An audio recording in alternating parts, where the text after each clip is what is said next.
नमस्ते दोस्तों, मैं विघ्नेश हूँ। अब हम इस बोतल डिजाइन को सॉलिड पार्ट्स से मॉडल करना सीखेंगे। पहले शीर्ष रेखा से 100 मिमी दूर एक प्लेन बनाएं। फिर टॉप लाइन चुनकर पहला स्केच बनाएं।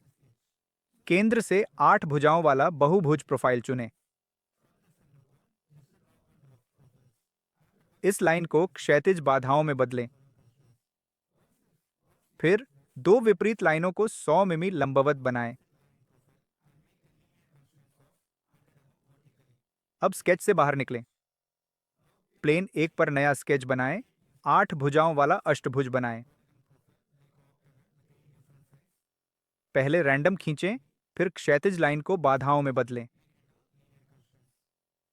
स्मार्ट डायमेंशन से वर्टिकल लाइनों को 10 मिमी ऑफसेट पर फिक्स करें। प्रोफाइल बनाने के बाद मैं इससे एक सरफेस बनाऊंगा। अतः सरफेस लॉफ्टेड सरफेस चुनें, क्योंकि यहां हम दो विपरीत क्लोज्ड प्रोफाइल बनाते हैं। इसलिए मैं इस हिस्से को बनाने के लिए लॉफ्टेड सरफेस चुनता हूं। जब हम इन दो विपरीत प्रोफाइल का चयन करते हैं तो सतह बन जाती है। अब ऑफ फील्ड सरफेस से निचला सिरा बंद करें। राइट क्लिक कर ओपन लूप चुनें। पूरे खुले किनारों को चुनें, फिर इस क्षेत्र में बंद सतह बनाएं। अगला हमें इससे प्रोफाइल बनाने हैं। या तो हम स्केच के लिए फेस चुन सकते हैं या नया स्केच शुरू करने के लिए फ्रेम प्लेन। अब 3 बिंदु आर चुनें। पहले बिंदु, अंत बिंदु और मध्य बिंदु से शुरू करें। अब दोनों अंत बिंदुओं को चुनकर उन्हें रैखिक बाधाओं में बदलें। इस आर और क्षैतिज किनारों को फिक्स करके उन्हें स्पर्श रेखा बाधाओं में बदलें। केंद्र बिंदु को चुनकर उसे रैखिक ऊर्ध्वाधर बाधा में बदलें। स्मार्ट डायमेंशन के लिए या तो त्रिज्या मान दें या अंत बिंदु से ऊर्ध्वाधर आयाम दें। यह 25 मिमी है। जब हम सामने के चेहरों से प्राथमिक प्रोफाइल बनाते हैं, वैसे ही दो विपरीत चेहरों दाएं और बाएं दोनों पर एक और प्रोफाइल बनाएंगे। 3 बिंदु आर का उपयोग करें। शुरुआती बिंदु, अंतिम बिंदु और मध्य बिंदु। अब इस अंतिम बिंदु को चुनकर कंट्रोल बटन दबाए रखें और तीनों क्षैतिज बिंदुओं को क्षैतिज बाधा बनाने के लिए चुनें। आर प्रोफाइल और क्षैतिज किनारों को चुनें ताकि दोनों क्षेत्रों में स्पर्श रेखा बाधाएं बनाई जा सकें।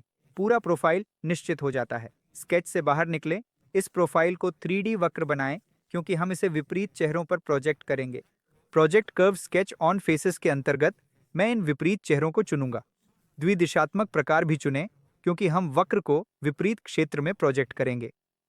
इसे साइड फेस से अलग करें, क्योंकि यह केवल एक लाइन प्रोफाइल की तरह दिखता है। अब एक सही प्लेन चुनें, नया स्केच बनाएं। दो विपरीत छोरों पर 3 बिंदु आर प्रोफाइल बनाएं।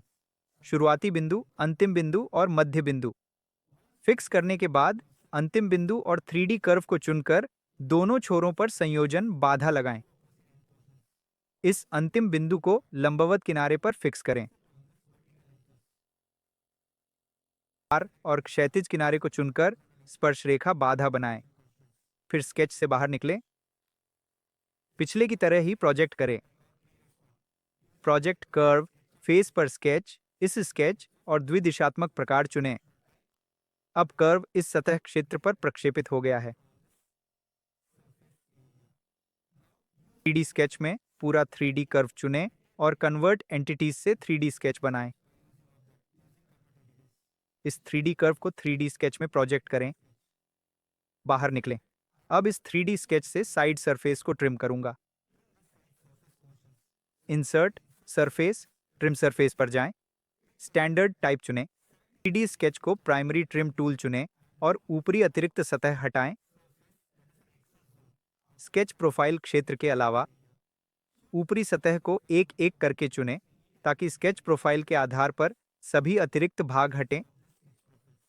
अब 3D कर्व और उपयोग किए 3D स्केच को छिपाएं।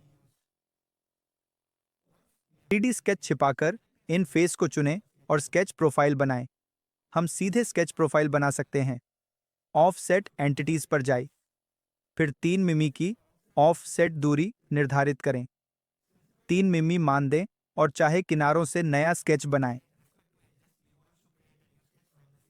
सभी बंद स्थितियों का चयन करें।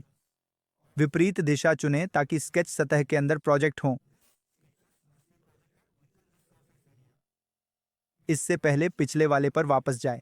अब मैं पूरी सतह को एक निश्चित दूरी तक ऑफसेट करूंगा। ऑफसेट सतह चुनें और 3 मिमी का मान बदलें।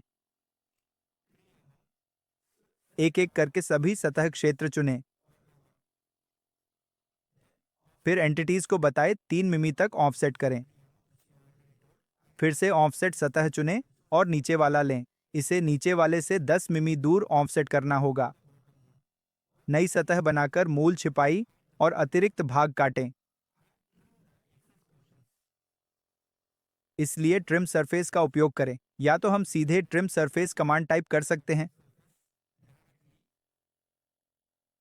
ट्रिम सरफेस टूल का इस्तेमाल करें।